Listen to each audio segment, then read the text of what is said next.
It's time for racing here on Sunday at WeatherTech Raceway, Laguna Seca. Welcome back, everybody. My name's Jeremy Scott. Pleased to be joined by Brendan Kismerick alongside as we go for our third and final PCA Club Racing West Coast Series race of the day. Brendan, we saw a lot of action, especially in Spec Boxster, but surprisingly enough with the Caymans, it was out of class battle, but they put on some great action. Your second group is all Spec Boxsters, and we'll rip through these quick. It's Dallas Carroll on pole alongside Joseph Koo. Tremendous battle between the two of them throughout the day yesterday. Ken Johnston and Richard Baum on the second row. Jack Sherwood and Alan Watts on row number 3. Trygve Isaacson, Chris Foster, Charles Kraus, John Seidel, Jan Bjernfalk, and Josh Famestad will round out their Spec Boxster grid as Jeremy Scott, we prepare to go racing for the final time this weekend at WeatherTech Raceway, Laguna Seca. Dagger for overall position. We're not going to have to relinquish that. Green flag is out for the Spec Boxsters as well. Dallas Carroll been the surprise of the weekend. Can he make it 2 for 2? As it looks like that's still going to be side by side for position. Oh, cool. Trying to make it work on the outside as you see Carroll make it outside. He's going to go right to the front, shut the front door on Koo, and take the lead. Your top 3 single file in Spec Boxster. This may be the last time we see all this single file action here as they work through turn number 3. Back and forth we went for so much of the second race yesterday afternoon, and it wasn't just the lead battle up at the front. Of course, yesterday morning we had the battles between Ken Johnston, Trygve Isaacson, Chris Foster, all played roles. Jack Sherwood in the number 100 as well, as we head back to the front.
As we get a spinner, that's Karen Holmes in the number 36, the chartreuse-colored 911 Cup entry. That's gone around, has recovered, but may fall into the clutches of your Spec Boxster leaders, who are 1, 2, 3 right in a line. It's Dallas Carroll from Joseph Koo, from Richard Baum in the 191. That is by far the best run we've seen from Richard this weekend, hanging on to a podium position there, with working lap number 2 here, Jeremy Scott.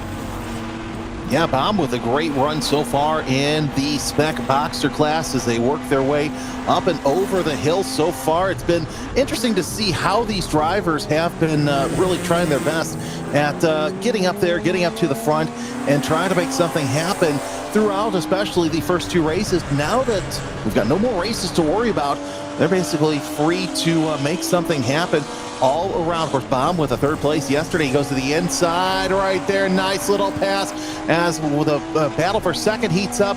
That is going to give Dallas Carroll a chance to open up. Koo, though, he's a little bit further back than what he was all race long. As you know, he and Carroll were going scrapping through it all race long.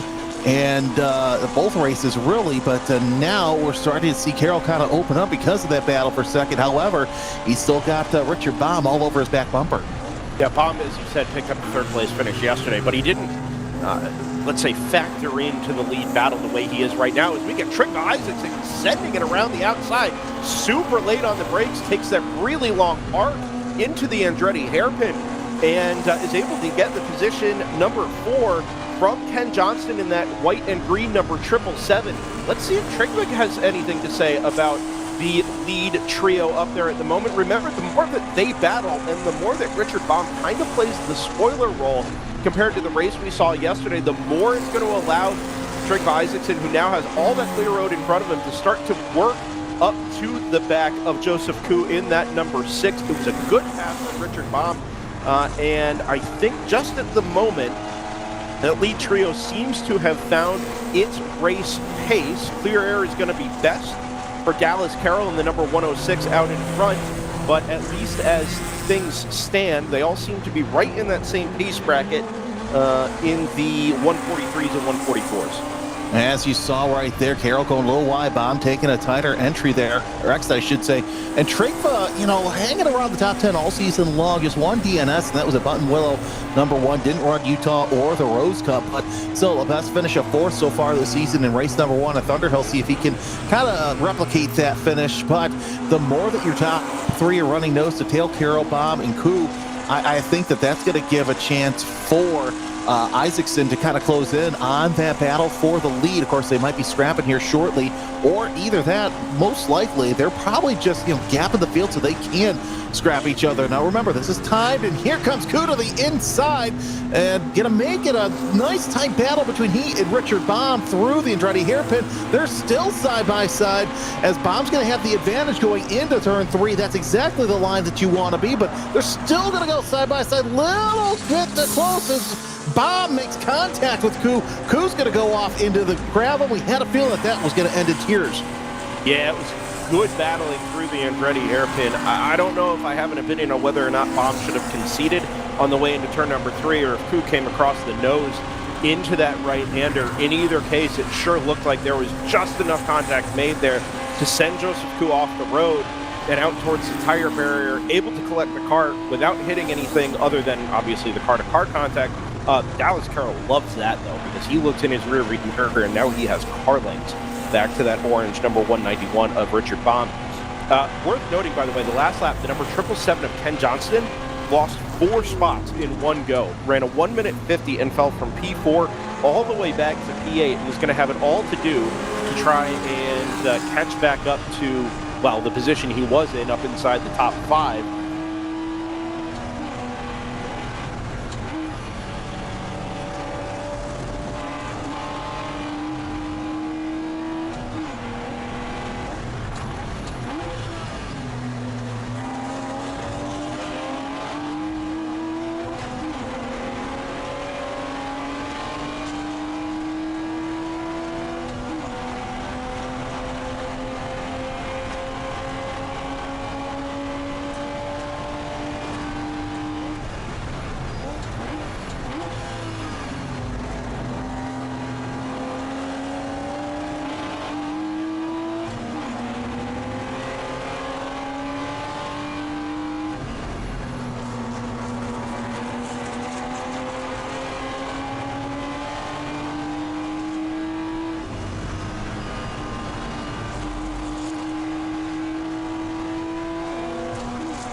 as Jeremy and Spec Boxster, we've got a change for second place. Yeah, Spec Boxster, second place. Joseph Koo able to get around Richard Baum for that position. Has opened up about an 0.8 of a second gap, but however, they're still 3 seconds behind Dallas Carroll as we're still keeping a close eye on that battle for third overall.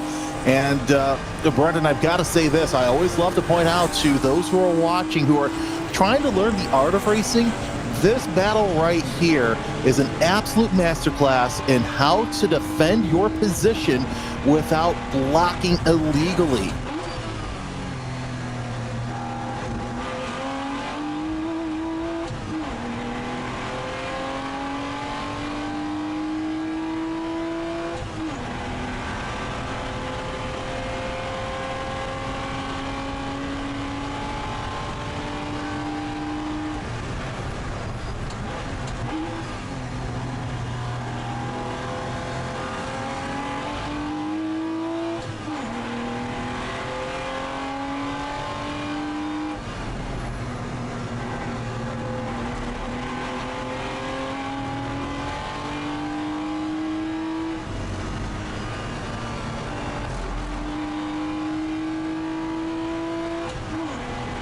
He didn't. Oh, and that's an off from Richard Baum in the 191 from a podium position there. I actually kind of wonder if he had redressed after the contact with Koo, but that's another mistake from Baum, and I wonder if he's just if either something's not quite right with that car. He's pushing a little bit too hard to try and stay with the escaping lead duo as things stand. But anyway.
Back just in time to watch the Spec Boxster lead between Dallas Carroll and Joseph Koo.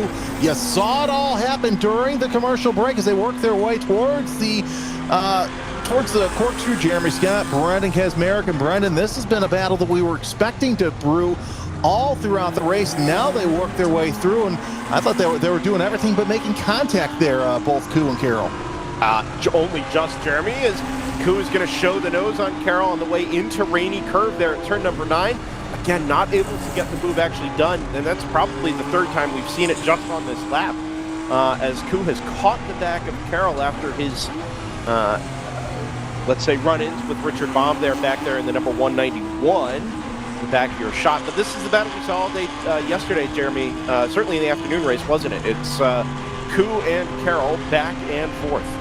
Of course, Carroll also trying to do the same in POC. Had to run into some problems yesterday, and now they both go a little wide. Koo looks to the inside. He's too far away to even think about something. Waits for Carroll to dive on the outside. That's not going to happen this time, as last time by we saw them going side by side for position, working their way through 3, and now one has to wonder if Koo's just sitting back, letting the tires come back to him, and because that was a pretty aggressive lap out of both drivers. It was, and I'm actually pretty impressed with how Joseph Koo's been able to close that margin down to Dallas Carroll. And, you know, our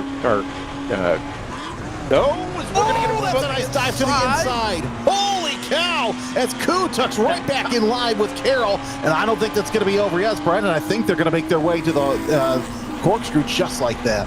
Yeah, so like our colleague Ryan West has said on the POC side, this is a pretty exceptionally difficult track to pass on, and it's not that there aren't opportunities to initiate the pass. It's just a really hard track to complete passes on. Some of that is track width, some of that is you know, the way some of these braking zones invite you to run a little bit deep, some of it is the camber. It's a really unique racetrack in that regard, and we're seeing it with Joseph Koo here, able to show the nose, able to kind of look at maybe a late braking maneuver on the way into some of these slower corners, but it's so difficult to square it up on the exit and actually make it happen, or carry the corner through the mid-speed like you need to do, mid-speed corner, the mid-corner speed at the Andretti hairpin when you come back on the throttle towards turn number 3. Koo just doesn't really have enough when he charges the braking zone to try and upset Dallas Carroll's number 106 a little bit at corner entry. Is now they're going to get a little help from Tim Salveson, your race leader in the number 79. Does this just put Dallas Carroll off enough to let Joseph Koo have a sniff at the race lead? Actually, no. It's going to put Salveson's going to put himself between those two cars. Now, does Salveson clear Dallas Carroll on the way into turn number 4, more or less? Yes.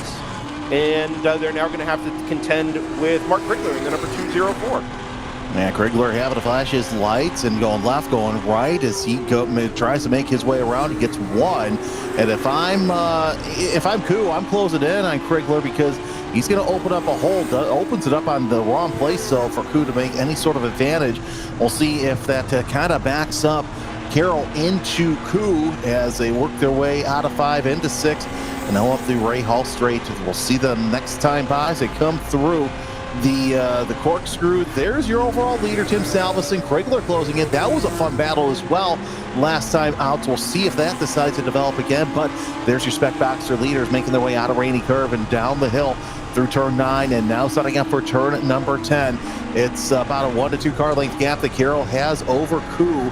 And by the way, Koo with the fastest lap of the race, 43.186. But the way that they're battling, it's only a couple of tenths off of their fastest laps. So once again, Koo heavy on the brake pedal a little later. That helps out, and now the momentum shift goes to Koo as they work their way onto the front straightaway once again. They'll cross the start-finish line, make the climb into the Andretti hairpin. That's where we've seen Koo try and make some bold moves, to say the least, and he's not going to be able to do it this time. He looks to the outside. Now he's going to try and move to the inside as they're almost side by side. Shut the front door, Dallas Carroll did, but now they're side by side again. Koo with the nose out front, little wiggle coming off that corner, and Dallas Carroll has the line going into turn 3, so he will automatically get that back. It's harder to run that outside line when you're side by side with everybody. Interesting to note that Carroll's in the middle of the course and still I gotta say, Koo, he's running that thing ragged. That's going every which way but sideways. I don't know if Dallas Carroll made a mistake at the apex of turn 3 there that compromises corner exit, but Koo's going to try it again here up the inside of 5. It's a cambered corner, Jeremy, so Dallas Carroll should be able to come back to the throttle pretty early, but Koo actually commits to that run up the inside, able to draw alongside Dallas Carroll, and I think when we get to the compression here at turn number 6, it is likely to be Joseph Koo that we see arrive at the corkscrew first. Anyway, back to that turn 3 corner exit there. I have to assume Carroll made some kind of mistake, maybe the wrong gear or something, as the lead does change hands. That set him offline in the middle of the road there underneath the TireRack.com bridge. Just ended up cascading itself all the way down through turn 4 and into the braking zone for turn number 5, where Koo was able to set up the pass and eventually get it done. Yeah, now Carroll has a couple of other attacks to make before the race is over. They'll come across the line with under 7 minutes left to go. Just a handful of laps left to go in this weekend here for PCA Club Racing. Great to have them here alongside us with POC. Of course, they have, they're not going to be running for quite some time. We'll talk more about that in just a little bit, but now that gap opened up to about 4 car lengths. And Koo knows that his lead's not safe because he had to take that kind of the deeper, shallower line to get in there. But that's given Dallas Carroll a chance to close in. He knows how fast that 106 is. And I don't think that he's just going to stand on his heels there and basically try and get something done, because there's going to be another attack here shortly.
and it's going to be a win for Mark Kriegler on Sunday. Checkered flag is out. He is your winner. Of course, we're also trying to find out who is in front in Spec Boxster. Isaacson finishes the race, and they've got to be somewhere close. There they are. Actually, this is the battle for third place between Richie and Dagger. This is absolutely fantastic. It's just both battles, as you said. They're neck and neck going through turn number 5, and Richie able to open up a gap, but Dagger able to close up on that gap. And look who else has joined. It's Herbeck in the 49. Yeah, actually, that worked out reasonably well for Dallas Carroll. Lost it all between 3 and 4 with that battle for third place overall, scooting through. And then on the run into turn number 5, it allowed Carroll to catch back up with Joseph Coop being stuck on the outside. Well managed, at least in the Spec Boxster class. There is Scott Dagger up on the back of Alan Ritchie. There is Dallas Carroll on the back of Joseph Koo. They're going to come to the line more or less 2 by 2 here. We'll follow the battle for third overall and then pick up the Spec Boxsters as they head for home.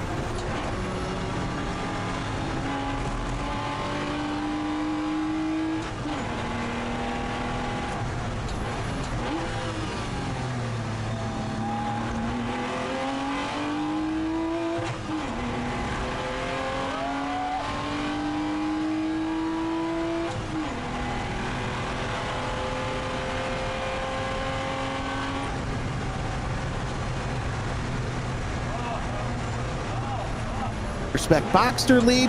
Oh, the win went to Joseph Koo once again. What a recovery drive from Joseph Koo. Remember, he was out in the gravel, pointed at the tire barrier and the TireRack.com bridge abutment between 3 and 4, about halfway through this race, and able to not just catch Dallas Carroll, but set up and execute on a really good pass down at turns 5 and 6 that ended up securing him the win in the number 6. Dallas Carroll in the 106. Defense was good, but in the end, not strong enough. Anyway, it was 2 out of 3 really good races for both of those two. Set up some fantastic battles for us and for you all, ladies and gentlemen, being able to watch this from home.